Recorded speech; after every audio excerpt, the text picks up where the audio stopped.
걸리버 여행기 조나단 스위프트 제1부 작은 사람들의 나라 릴리포트 기행 제1장. 나의 아버지는 노팅엄셔 지방에 조그마한 소유지를 가지고 계셨으며 나는 5형제 가운데 셋째로 태어났다. 아버지는 내가 14살이 되던 해 캠브리지의 엠마누엘 대학에 나를 보냈다. 그곳에서 3년을 지내는 동안 나는 열심히 공부에 전념하였다. 얼마 안 되는 학비였지만 우리 집에 얼마 되지 않는 재산으로는 부담스러운 것이었다. 나는 런던의 유명한 외과 의사인 제임스 베이티의 견습공이 되어 4년을 보내게 되었다. 가끔씩 아버지가 보내주는 얼마간의 용돈으로 나는 여행하는 사람에게 필요한 항해술과 수학 분야의 지식을 배우는데 힘썼다. 나는 언젠가는 여행을 하게 될 것이라고 항상 믿고 있었다. 나는 제임스 베이티의 밑에서 일하는 것을 그만두고 아버지에게 돌아갔다. 거기서 아버지와 삼촌인 존, 여러 친척들의 도움으로 40파운드의 돈을 얻을 수 있었고 네덜란드의 도시 라이덴에서 공부를 하는 동안 매년 30파운드의 돈을 보내겠다는 약속도 받게 되었다. 그곳에서 나는 2년 7개월 동안 물리학을 공부하였는데 오랜 기간의 여행에는 물리학이 필요하다는 사실 때문이었다. 라이덴에서 다시 런던으로 돌아오자마자 나는 훌륭한 선생 베이트 씨의 주선으로 에브라함 파넬 선장이 있는 스웰로우호의 외과 의사가 되었다. 그와 함께 나는 3년 6개월 동안 동부 지중해와 그 밖의 다른 지역으로 한두 번씩 항해를 하였다. 다시 돌아온 나는 베이트의 권유로 런던에서 정착하기로 결심하였다. 그는 여러 명의 환자들을 나에게 소개하여 주었다. 나는 오울리주리에 있는 조그마한 집을 마련하였다. 주위의 권고를 따라서 뉴게이트 거리에 살고 있는 양말상인 에드먼드 버튼의 둘째 딸 메리 버튼과 결혼을 하였다. 그녀는 결혼지참금으로 400파운드의 돈을 가져왔다. 그러나 2년 후에는 베이트 선생도 죽었으며 주변에 친구도 별로 없었기에 나의 사업은 점차로 기울어지기 시작하였다. 왜냐하면 주위의 동료 의사들이 행하고 있는 사기 행위를 나의 양심이 도저히 용납할 수 없었기 때문이다. 그래서 나는 아내 그리고 가까운 몇몇의 친구들과 상의한 끝에 다시 배를 타기로 결정하였다. 나는 커다란 배 2척의 담당 의사가 되었으며 6년 동안 인도와 서인도 제도를 여러 차례 항해하며 많은 돈도 모을 수 있었다. 가끔씩 여유가 있을 때에는 위대한 저자들이 남겨둔 좋은 책들을 읽으면서 시간을 보냈다. 육지에 상륙하였을 때에는 그 지방의 낯선 언어를 배우기도 하고 그 나라 사람들의 풍습과 기질을 관찰하는데 시간을 보내기도 하였다. 나는 기억력이 상당히 좋았기 때문에 손쉽게 모든 것을 익히곤 했다. 마지막 항해에서 별로 돈을 벌지 못했기 때문에 나는 바다가 실증이 나게 되었다. 그래서 이제는 아내와 가족들을 데리고 집에서 지내려고 생각하였다. 올드 주리에서 페터레인으로 이사를 하였다가 다시 워핑으로 옮겨갔다. 선원들 가운데서 몸이 아픈 환자를 찾아 사업을 확장시키려 하였지만 모든 일들이 나의 뜻대로 이루어지지는 않았다. 점차로 나아지겠지 하면서 3년간을 보내게 되었다. 그러던 어느 날 나는 남대양을 항해하려는 엔틸로프호의 윌리엄 프리처드 선장으로부터 매우 좋은 조건의 제안을 수락하게 되었다. 1699년 5월 4일 우리는 브리스톨에서 출발하였다. 항해는 무척이나 순조로워 보였다. 남대양에서 겪은 우리의 모험담을 너무 상세하게 이야기를 해서 독자들을 괴롭히는 일은 좋지 않을 것이다. 다만 남대양에서 동인도로 향하던 중에 심한 폭풍을 만나 벤 디멘스랜드 서북쪽으로 밀려갔다는 것으로 충분할 것이다. 관측을 통해 우리는 남쪽 위도 30도 부근에 와 있다는 것을 알았다. 선원들 가운데 12명이 힘든 노동과 나쁜 음식 때문에 죽었으며 그 나머지의 선원들도 건강이 매우 악화된 상태였다. 그때는 11월 15일이었지만 이곳에서는 여름이 시작되는 시기였다. 그날은 마침 안개가 잔뜩 끼어서 앞도 잘 보이지 않았다. 선원들은 100m가량 앞에 있는 바위를 발견하고 피하려 하였지만 바람이 너무나 거세게 불어왔기 때문에 배는 암초를 피하지 못하고 정면으로 부딪혀 산산조각이 나고 말았다. 나와 함께 6명의 선원이 보트로 옮겨 타고 간신히 난파당한 배를 벗어났다. 대략 5km 정도 노를 저어갔으나 이미 배가 난파당하기 전부터 완전히 지쳐있던 우리는 도저히 더 이상은 저을 수가 없었다. 우리는 밀려오는 파도에 운명을 맡기기로 하였다. 그러나 30분 정도가 지난 후 북쪽에서 갑자기 불어온 돌풍으로 우리가 타고 있던 보트는 뒤집히고 말았다. 나는 배가 파손될 때 뛰어내렸던 사람들이나 배가 남아있던 사람들은 말할 것도 없이 보트를 함께 타고 있던 동료들에게조차 어떠한 일이 일어났는지 도저히 알 수 있는 방법이 없다. 아마도 그들은 모두 죽었을 것이다. 나는 모든 것을 운명에 맡긴 채 바람과 물결에 휩쓸리며 헤엄쳤다. 가끔씩 발을 내려보았지만 바닥에 닿지 않았다. 그러나 내가 완전하게 힘이 빠져버렸을 정도가 되었을 무렵 발이 땅에 닿는 것을 느낄 수 있었다. 해변까지 이어지는 경사가 너무나 완만하게 나 있어서 1600m 정도를 더 걸어야만 했다. 그때 시간은 저녁 8시가량 되었을 것이다. 앞으로 800m 정도를 더 걸어 나갔으나 나는 사람이 살고 있는 집을 한 채도 발견하지 못했다. 그 당시 내가 너무나 지쳐 있었기 때문에 아무것도 보지 못하였는지도 모른다.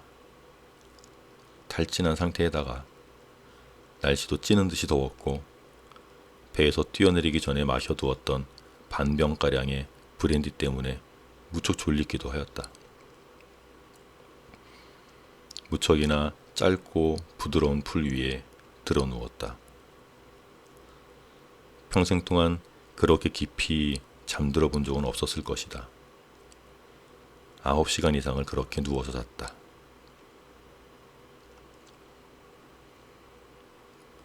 눈을 떴을 때에는 이미 해가 높이 떠올라 있었다. 일어나려고 했지만 움직일 수가 없었다. 누워있는 동안 나의 두 팔과 다리가 땅에 단단히 붙들어 매어져 있었던 것이다. 길면서도 수치 많은 나의 머리카락도 풀리지 않도록 묶여져 있었으며 겨드랑이부터 허벅지에 이르는 온몸 전체에도 몇 줄의 가늘고 긴 줄이 얽혀져 있었다. 하늘을 향해 누워있는 상태였기 때문에 햇볕이 뜨거워질수록 나는 점점 더 눈이 부셨다. 주위에서 시끄러운 소리가 들렸지만 지금처럼 묶여있는 자세로는 하늘밖에 볼 수가 없었다.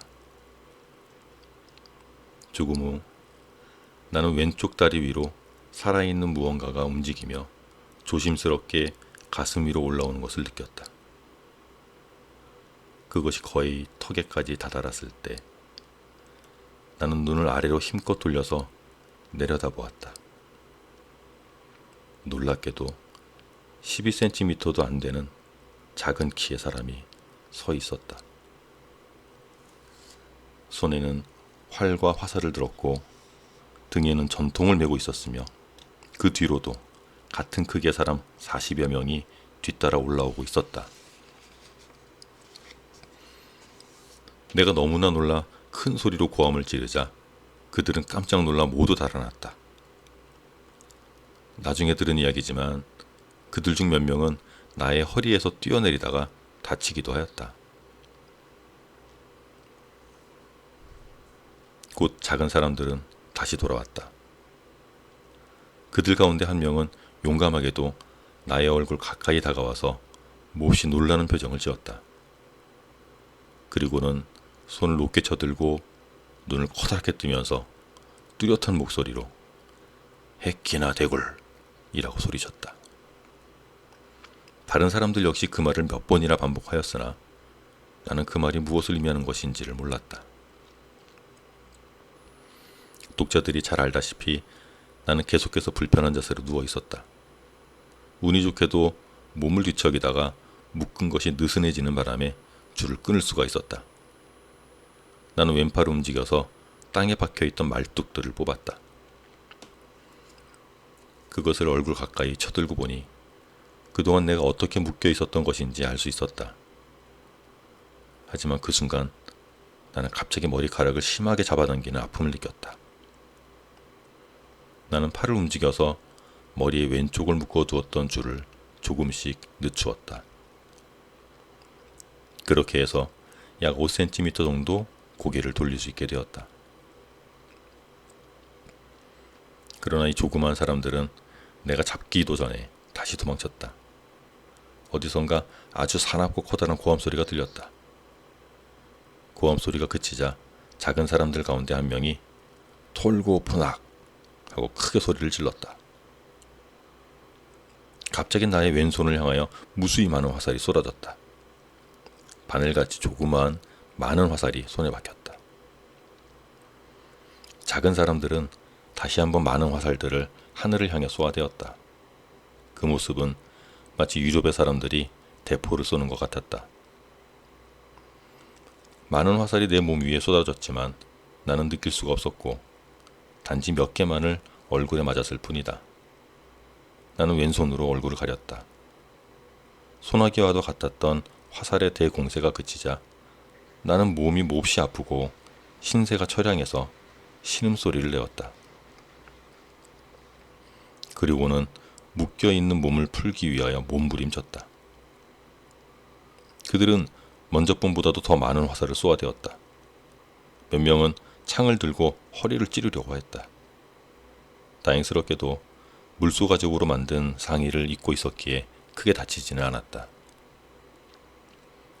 가만히 누워있는 것이 가장 좋을 것 같다는 생각이 들어서 밤까지 기다려보기로 하였다. 이미 왼손은 자유스러웠으므로 나중에라도 몸을 묶은 줄을 손쉽게 풀 수 있을 것이라고 생각하였다. 이 정도 크기의 작은 사람이라면 한꺼번에 군대가 다가온다고 하더라도 거의 대등한 싸움을 할 수 있을 것이다. 내가 움직이지 않는 것을 본 그들은 더 이상 화살을 쏘지 않았다. 그러나 소란스럽게 떠드는 소리가 점점 더 커지는 것으로 미루어 보아 작은 사람들의 수가 훨씬 많아진 것을 알 수 있었다.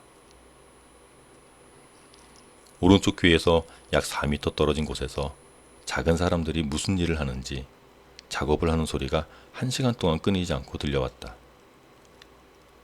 나를 묶은 줄이 허용하는 범위에서 머리를 돌려보았을 때 땅에는 약 50cm 높이의 연단이 만들어져 있었다.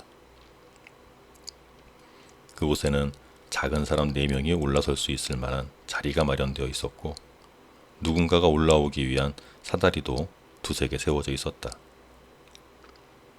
신분이 높게 보이는 사람이 연단으로 올라와 나에게 오랫동안 연설을 하였으나 한마디도 알아들을 수가 없었다. 그 사람은 연설을 시작하기 전에 3번씩이나 랑그로 데울산 이라는 말을 하였다. 그 말이 끝나자마자 50여 명의 작은 사람들이 다가와 나의 머리 왼쪽을 묶었던 줄을 잘랐다. 그래서 나는 자유스럽게 머리를 오른쪽으로 돌려 연설하고 있는 사람과 그의 행동을 바라볼 수 있었다. 그는 중년 정도의 나이로 보였고 호위하고 있는 다른 3사람의 하인들보다 키가 컸다. 그의 옷자락을 붙잡고 있는 하인의 키는 나의 가운데 손가락보다 조금 더 클 것 같았다. 나머지 2명은 그의 곁에 나란히 서 있었다. 그는 연설가의 면모를 훌륭하게 보여주었다. 그는 여러 차례 위협적인 말을 하고 무엇인가에 대하여 약속도 해주었으며 나에게 동정을 베풀기도 하였다. 나는 몇 마디 간단하게 대답하고는 왼손과 얼굴을 태양 쪽으로 돌려 그것을 증인으로 한다는 행동을 취했다. 나는 배가 몹시 고팠다. 배를 떠나기 몇 시간 전에 먹은 것 이외에는 음식을 구경도 못하였기 때문이다. 그래서 더 이상 견딜 수 없게 된 나는 먹을 것을 달라는 뜻으로 손가락을 입으로 갖다 대는 몸짓을 하였다. 후르고는 나의 의도를 잘 이해하였다. 나중에 알게 된 것이지만 작은 사람들의 나라에서 후르고는 군주라는 의미를 가지고 있다. 그는 연단에서 내려와 나의 허리 부분에 사다리를 갖다 놓으라고 명령하였다. 고기가 가득히 들어있는 바구니가 나의 입으로 옮겨졌다. 많은 음식들은 이 나라의 현명한 국왕이 나의 소식을 듣고 마련한 것 같았다. 나는 먹을 것 가운데에 짐승의 고기가 섞여 있다는 것을 알았으나 그것이 어떠한 것인가에 대해서는 별로 마음을 쓰지 않았다. 양의 어깨나 다리 그리고 허벅지처럼 생긴 것도 있었다. 양념은 대체로 맛있게 되어 있었지만 그 크기는 종달새의 날개보다도 더 조그마했다. 나는 한꺼번에 3~4덩어리씩 먹었으며 총알만한 크기의 빵도 3개씩을 한 번에 먹어치웠다. 작은 사람들은 나의 엄청난 식욕에 무척이나 놀란 표정을 지으면서도 할 수 있는 한 열심히 음식을 가져다 주었다. 나는 물을 마시고 싶다는 몸짓을 하였다. 내가 먹는 모습을 지켜본 그들은 얼마 되지 않는 물을 가지고는 만족시킬 수 없음을 알고 현명하게도 가장 커다란 물통을 쓰러뜨려 손이 있는 곳으로 굴려와서 뚜껑을 열었다. 그 물은 반 리터 정도밖에 되지 않는 것이었기에 나는 단숨에 마실 수 있었다. 맛은 버건의 포도주와 비슷하였지만 더욱 달콤하였다. 2번째 통 역시 같은 방식으로 마셨다. 조금 더 달라는 신용을 하였지만 그것이 전부인 것 같았다. 내가 먹고 마시는 일을 끝내자 사람들은 매우 좋아하면서 커다랗게 소리를 질렀다. 나의 가슴 위로 올라온 그들은 함께 어울려 춤을 추면서 헤키나 데굴 이라는 말을 몇 번씩이나 되풀이했다. 그들은 나에게 2개의 물통을 아래로 던지라고 하였다. 하지만 던지기 전에 먼저 밑에 있는 작은 사람들에게 브라오 미보라 라고 소리치면서 비켜 서 있으라고 하였다. 내가 물통을 공중에 던졌을 때 모두가 헤키나데굴 이라고 소리를 질렀다. 그들이 몸 위에서 분주 움직이고 있을 때 나는 손에 잡을 수 있는 40~50명을 땅 위로 내팽개쳐버리고 싶은 충동을 느낀 사실을 고백하지 않을 수 없다. 그러나 조금 전에 당했던 소나기와 같은 화살의 기억도 있고 공손하게 행동하겠다고 약속한 사실도 있고 해서 그런 유혹을 떨쳐버렸다. 게다가 그렇게 많은 경비와 우호로서 나를 대해준 사람들을 상대로 악의를 가지고 대할 수는 없었던 것이다. 마음속으로 나는 이처럼 커다란 생물을 보고도 결코 두려워하지 않고 몸 위로 올라와서 걷고 다니는 작은 사람들의 대담함에 놀랐다. 잠시 후 내가 더 이상 먹을 것을 요구하지 않자 작은 사람들 중에서 국왕의 명령을 전달하기 위하여 사절이 나타났다. 그는 오른쪽 다리의 잘록한 부분을 타고 올라왔다. 사절은 10여 명의 수행원을 거느리고 나의 얼굴 가까이 다가와서 약 10분 동안 연설을 하였는데 다행스럽게도 화가 난 듯한 기색은 아무데도 보이지 않았다. 다만 굳은 결의로 말하는 듯한 표정이었다. 그는 가끔씩 손을 들어 앞쪽을 가리켰다. 나중에 알게 된 일이지만 800m 정도를 가면 작은 사람들의 도시가 있으며 국왕이 대신회의에서 이미 나를 그곳으로 옮겨가기로 결정하였다는 것이다. 몇 마디 대답을 했으나 아무런 소용이 없었다. 나는 풀려있는 왼손으로 오른손과 몸 그리고 머리를 가리키며 자유스럽게 해달라는 몸짓을 하였다. 그는 나의 뜻을 올바르게 이해한 것 같았다. 하지만 그는 거절한다는 뜻으로 머리를 가로저었으며 손짓으로 내가 포로로서 끌려가야 한다는 의미를 분명히 전달하였다. 그렇지만 고기와 마실 것을 충분히 먹을 수 있고 또한 아주 훌륭한 대접을 받을 것이라는 그들의 뜻을 나에게 알리기 위하여 또 다른 몸짓을 했다. 그 당시 나는 다시 한번 몸을 움직여 묶인 줄을 단숨에 끊어버릴까 생각하였지만 그들의 화살이 얼굴과 팔에 쏟아졌던 기억을 떠올렸다. 화살을 맞았던 자리에는 물집이 생겼다. 그리고 아직도 그대로 박혀있는 화살이 많았던 것이다. 나는 그들에게 모두 맡기겠다는 뜻의 신호를 보냈다. 후르고와 수행원들은 매우 예의 바른 행동을 하면서 즐거운 모습으로 돌아갔다. 잠시 후 나는 페플롬 셀란이라는 말을 자주 반복하며 외치는 소리를 들었다.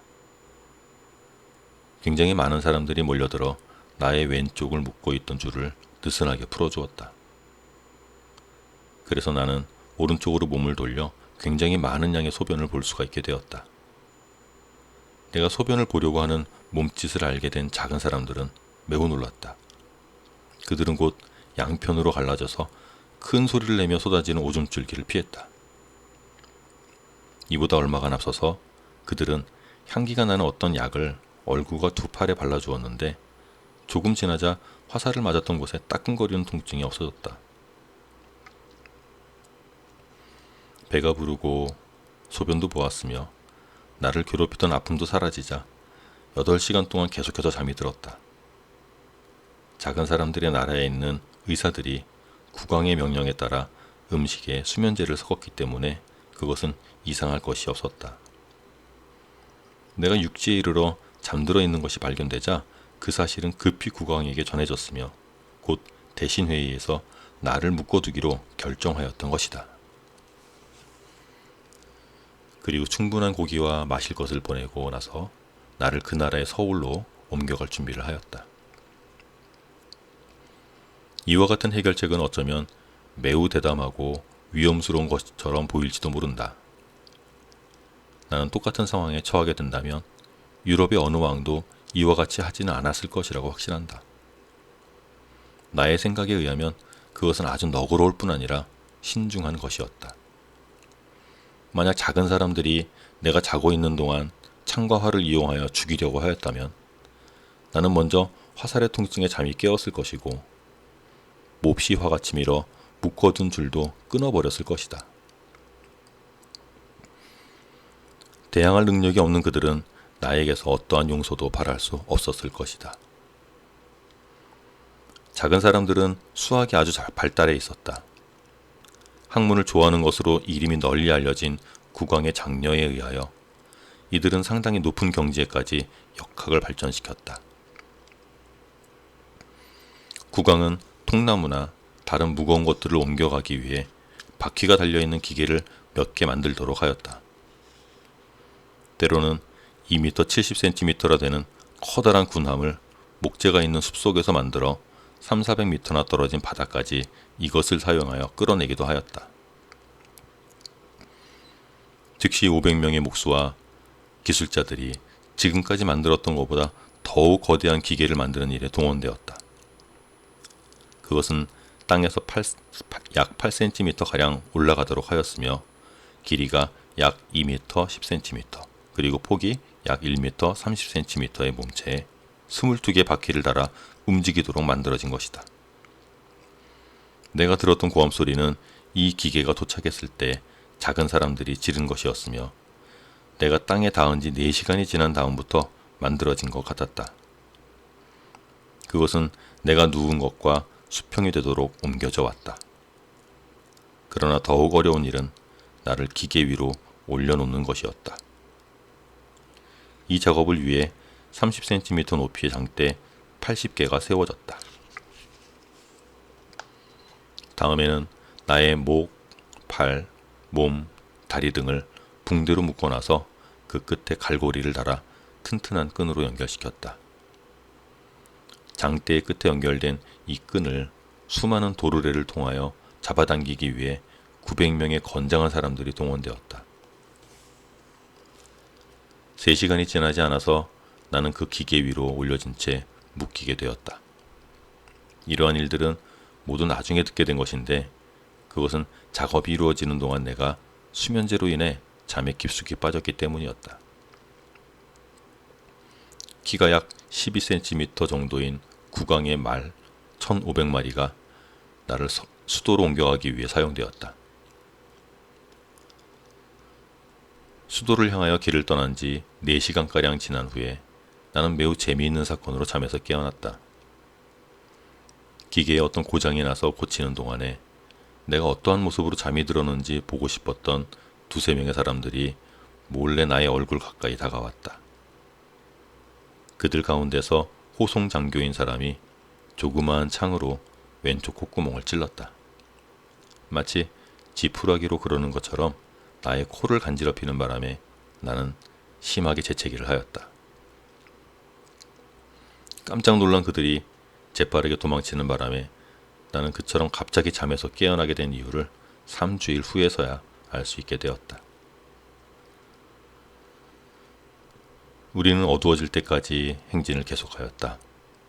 밤이 되자 작은 사람들은 500명의 군사를 나의 양편에 세웠다. 절반 정도는 횃불을 들고 있었으며 다른 절반은 화살을 끼운 활을 들고 있었다. 내가 조금만 움직이면 즉시 활을 쏘기 위한 준비를 하고 있었던 것이다. 다음 날 아침 해가 뜨자 행진을 계속하였으며 정오에 이르러 우리는 성문에서 200m 정도 떨어진 거리에 도착할 수 있었다. 대신들은 국왕이 나의 몸 위로 올라오는 위험한 일을 하지 못하도록 막았다. 나를 싣고 온 마차가 멈춘 곳에는 작은 사람들의 나라에서 가장 크고 오래된 사원이 세워져 있었다. 수년 전에 그곳에서 이상한 살인사건이 일어났기 때문에 믿음이 강한 작은 사람들에 의하여 불결한 곳으로 판정된 사원은 모든 장식물과 가구를 옮긴 후 공회당으로 사용하고 있었다. 나는 이 건물에서 거주하도록 결정되었다. 북쪽으로 나 있는 커다란 문은 높이가 1m 20cm였으며 너비는 거의 60cm나 되었다. 나는 기어가는 자세로 이 문을 통하여 드나들 수 있었다. 그 문의 양편에는 땅에서부터 약 15cm 정도의 높이의 조그만 창이 하나 달려 있었다. 그 왼쪽의 창을 통하여 국왕의 재련공들이 마치 유럽의 귀부인들이 가지고 다니는 회중시계줄만큼이나 굵은 쇠사슬 91개를 넣어서 만들어낸 36개의 자물쇠에다가 나의 왼쪽 다리를 채웠다. 이 사원에서 마주 보이는 길에는 대략 1m 50cm보다 더 높은 탑이 하나 더 서 있었다. 이곳에서 국왕은 여러 대신들을 거느리고 나를 바라보았다. 그러나 나는 그들을 볼 수 없었기 때문에 그가 나를 보고 있었다는 사실도 나중에 들어서 알게 되었다. 나를 보기 위하여 높은 탑 위로 올라왔던 사람은 모두 10만여 명이 넘었다. 그리고 나를 감시하는 병사가 있었음에도 불구하고 여러 차례에 걸쳐 10,000명이 넘는 사람들이 사다리를 타고 나의 몸 위로 올라왔다. 하지만 곧 나의 몸 위로 허락받지 않은 채 올라가는 사람은 사형에 처한다는 명령이 내려졌다. 국왕의 재련공들이 나의 몸을 묶고 있던 모든 줄을 풀어주었다. 나는 내 일생에 한 번도 겪어보지 못한 가장 비참한 기분으로 일어났다. 내가 일어서서 걷는 모습을 보게 된 작은 사람들이 놀라서 소리를 지르던 모습은 어떻게 말로 다 표현할 수가 없다. 왼쪽 발에 채워진 쇠사슬은 약 2m 정도로 길었기 때문에 나는 반원을 그리며 움직일 수도 있었다. 문에서 10cm 정도 되는 곳에 묶여 있었기에 나는 안으로 기어들어가 사원 속에서 충분히 발을 뻗고 누울 수도 있었다.